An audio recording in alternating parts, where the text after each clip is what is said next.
Olá, turma, sejam todos bem-vindos a mais um momento de aula, mais um momento de troca. Eu sou o professor Jocélio, como alguns de vocês já devem saber aí, e vamos dar início à nossa aula de projeto de vida. E qual o nosso tema? Tempo, tempo, tempo. Vamos falar do que será, gente? Ai, não sei, né? Tempo, né, gente? Nossa aula hoje vai falar sobre como a gente pode administrar o nosso tempo, a história dessa relação que nós temos com o tempo. E para começar, nós temos que apresentar nossa equipe. Além do professor Jocélio aqui, temos os nossos queridos necessários intérpretes de Libras, hoje representados por ela, Elisângela, aqui do nosso lado. Maravilhosa, muito obrigado. E também temos ela, também não menos maravilhosa, Pro Fernanda, seja bem-vinda. Olá, galera! Então vamos falar de tempo hoje, é isso? Exatamente, por isso que nós estamos nesse espaço, aquela mágica que a gente tem aqui, o Chroma Key, está mostrando vários relógios, estamos perdidos numa dobra do tempo. Tem até nome de filme com essa frase, né? Dobra do tempo. E tem aquela frase que o pessoal fala, nossa, como o tempo está passando rápido. Falou em frase? Temos a nossa, né, Pro Fernanda? Olha só na tela para vocês, vamos refletir? Pro Fernanda, por favor. Tudo é precioso para aquele que foi, por muito tempo, privado de tudo. Frase atribuída aí, nosso querido Nietzsche.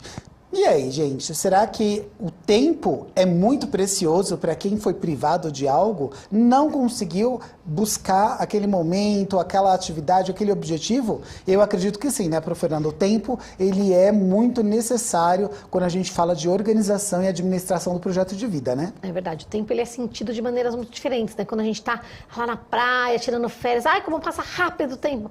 Ai, quando a gente está naquela atividade lá, no meu caso de matemática, que eu não gostava, ai, o tempo não passa, é assim.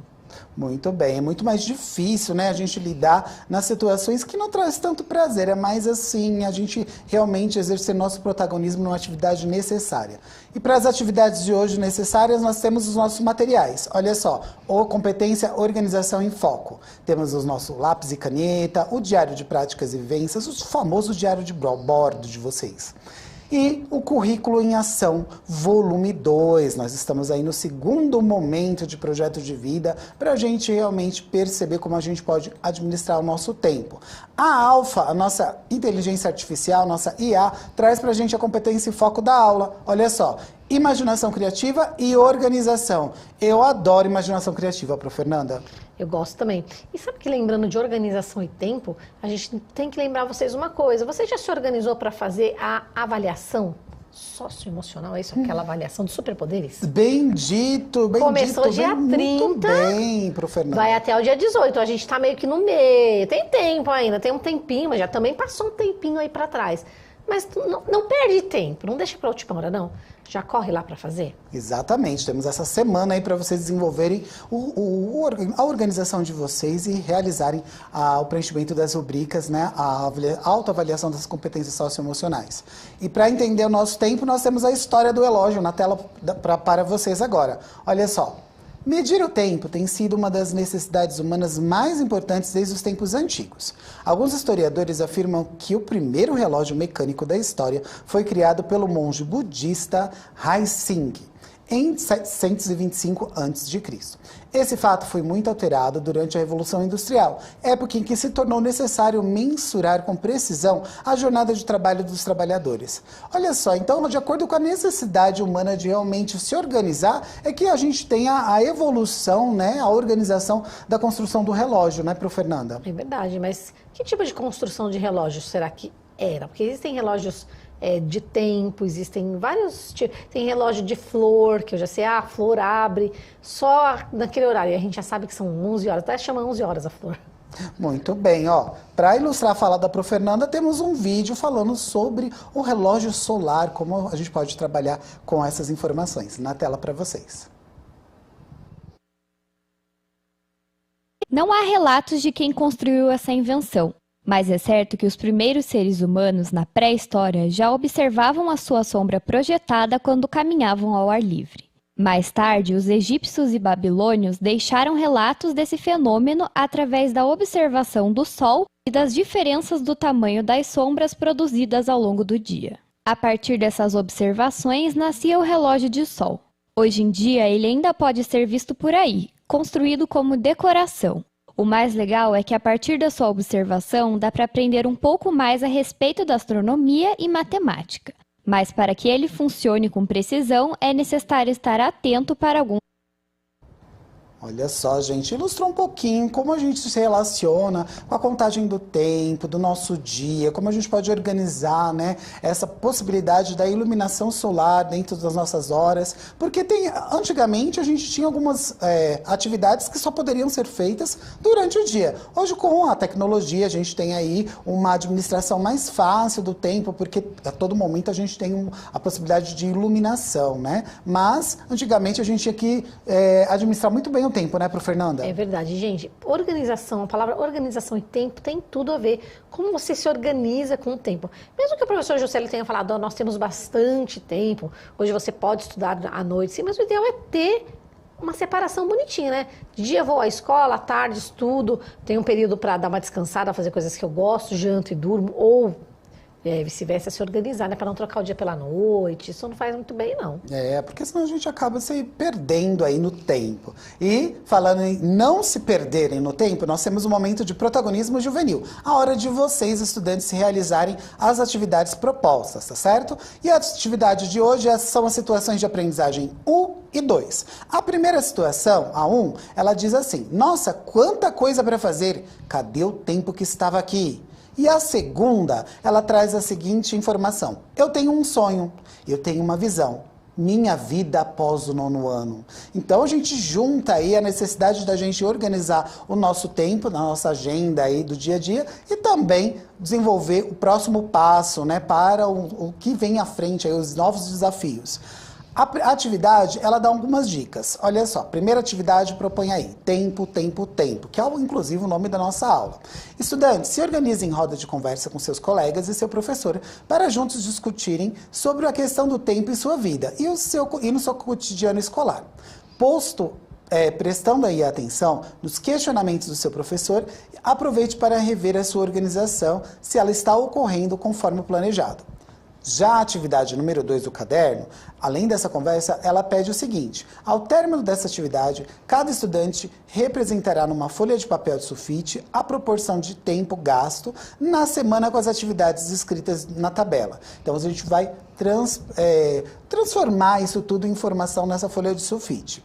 E aí, quando finalizarem, farão a exposição de seus trabalhos em um painel ou parede da sala de aula, organizado por todos, trabalho coletivo. Assim, poderão compartilhar os desenhos, as ideias, verificando as semelhanças e as diferenças dos tempos gastos aí semanalmente em cada atividade. Aproveite esse momento para também observar se você e seus colegas exercitaram o quê? Olha só, a imaginação criativa, que é tão necessário, né, pro Fernanda? Necessário, muito necessário. E é o que vocês têm sobrando aí, com certeza. E aí o estudante fala assim, não tenho criatividade, mas eu tenho certeza que tem sim. Olha só, e aí a gente traz uma pergunta norteadora. Vocês já pararam para pensar como os povos originários faziam a contagem do tempo?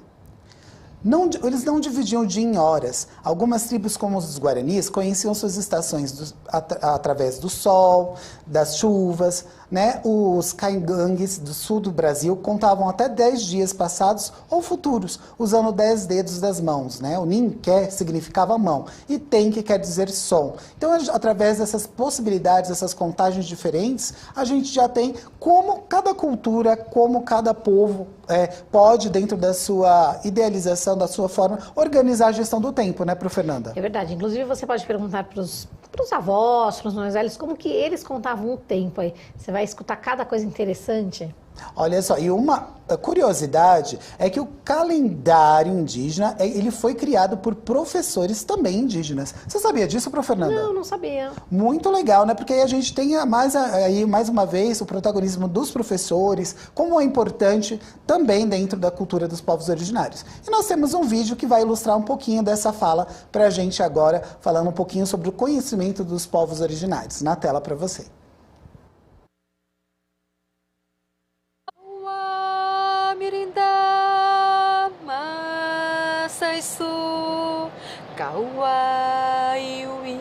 A pessoa disse, mas os índios não fazem música, eles só dançam.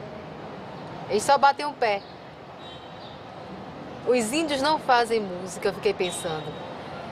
Os índios fazem música e são exímios, são grandes compositores, são grandes poetas, porque a poesia acontece todo dia na vivência do pular na água, da tardinha que vai se indo, da canoa que está balançando no banzeiro, do barranco que desce com a batida do solapamento das águas ou das marés. Então tudo isso é poesia para o indígena.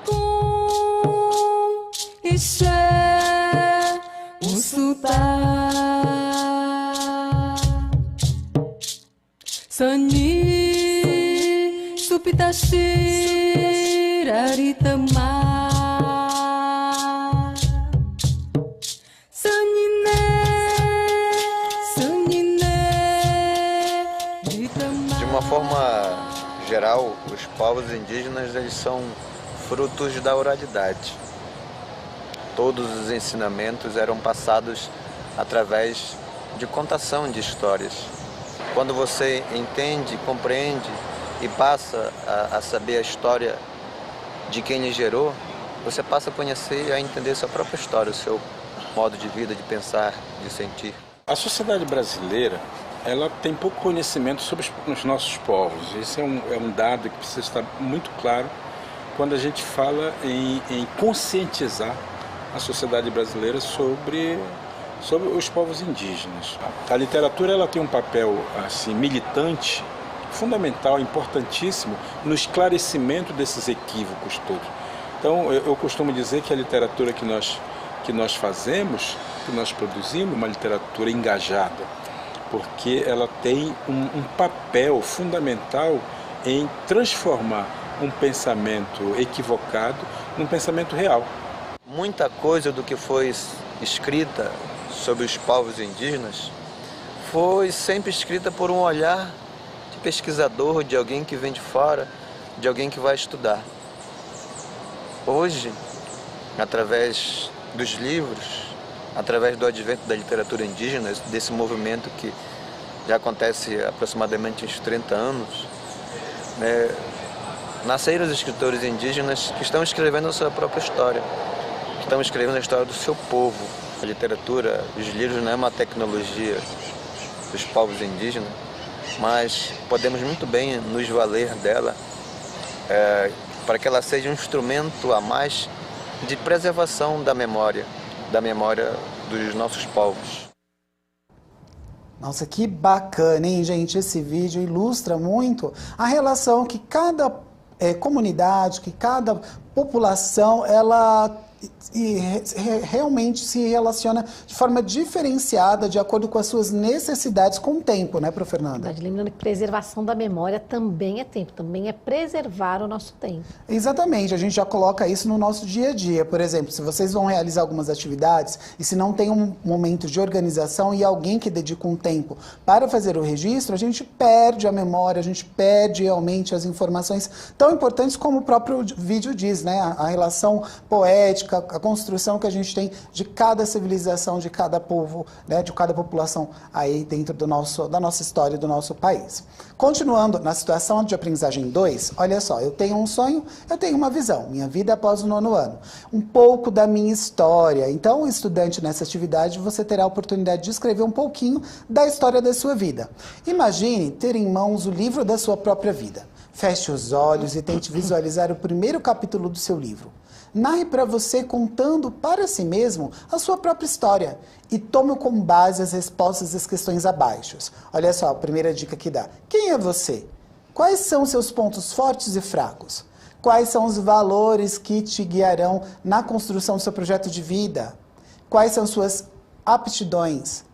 E a quem eu posso pedir apoio? Né? E o que eu quero para o meu futuro? Então são algumas reflexões que vocês podem fazer na hora de construir, fazer esse recorte da vida de vocês. É muito gostoso que a gente realmente retoma toda a nossa jornada, né, Prof. Fernanda? E lembrando que agora você vai para o ensino médio, tem muita gente que está mudando de escola, são amigos novos. Depois do ensino médio você vai ter umas novidades, aí vai ter uma trilha para escolher, então vai ter tantas portas se abrindo diferentes? Muito bem. E ó, para ilustrar a nossa fala, nós temos aí um vídeo que traz os povos indígenas falando sobre o seu próprio futuro. Como realmente nós estamos trazendo esse fio condutor, falando sobre tempo, como cada comunidade, cada população lida com a questão do tempo, agora a gente tem, pertinentemente, os povos indígenas falando da sua relação e da sua população na tela para vocês.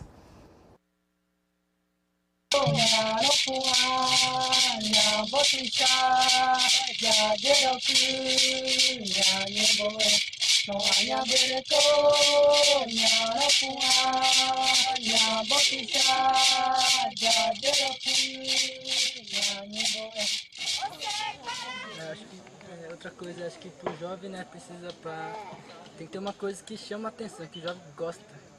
Isso que faz eles entrar numa coisa. Futebol, lá na aldeia é futebol. E estamos aqui agora discutindo sobre a cultura e tradicional, né, e a dança também, como que hoje em dia o jovem vai pensar no futuro, né, o que o jovem quer ser no futuro, né, e nós falamos sobre isso, né, e o pessoal da ONU também está aqui com nós, né, e nós falamos sobre isso também junto com ele, né. Hoje eu fico muito feliz porque a gente está participando da reunião, né? Tudo que nós precisamos aqui no jovem, que a gente está participando da reunião, né? O que nós, o jovem, precisa mais, né? Está organizando para que todo mundo estava aqui no PNUD, ONU. Hoje foi um sonho para mim por ter pessoal fazendo reunião aqui na casa de reza, hein? Eu achei muito bom, hein? Achei muito legal os jovens se reunidos aqui em cada aldeia, hein? Pedindo solução para cada aldeia deles. E a grande discussão que foi afirmada é que nós temos essa perspectiva de continuar a ser indígena futuramente. E isso a partir da educação, a partir da reconstituição dos recursos naturais da aldeia, a língua, né, a cultura, né, e foi bastante rico a discussão, porque todos colocaram a sua opinião, né, a sua perspectiva de vida, e foi colocada para que seja realmente afirmada essa proposta, né, e que também se construa a autonomia do jovem no sentido de construir uma aldeia, uma escola, um terroir melhor para se viver. Foi muito bom, vale a pena.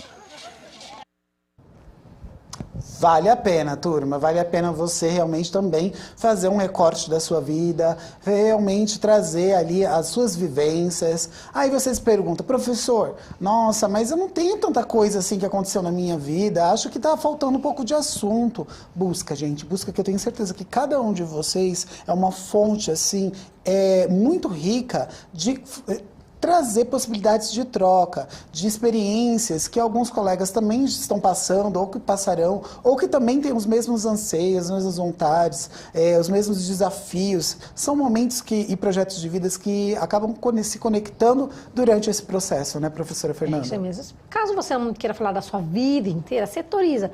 Vamos falar só do 9º ano. Como foi o 9º ano para você? Muito bem. Bom, turma, nossa aula está acabando. Ficou aí para vocês o que aprendemos. Olha só, compreendemos o uso do tempo como ferramenta para a organização das ações do projeto de vida, conhecendo alguns conceitos sobre a história da administração do tempo. E na próxima aula temos a situação de aprendizagem 3. Prof. Fernanda, muito obrigado. Eu que agradeço. Até a próxima, turma, e vamos para a interação. Tchau, tchau.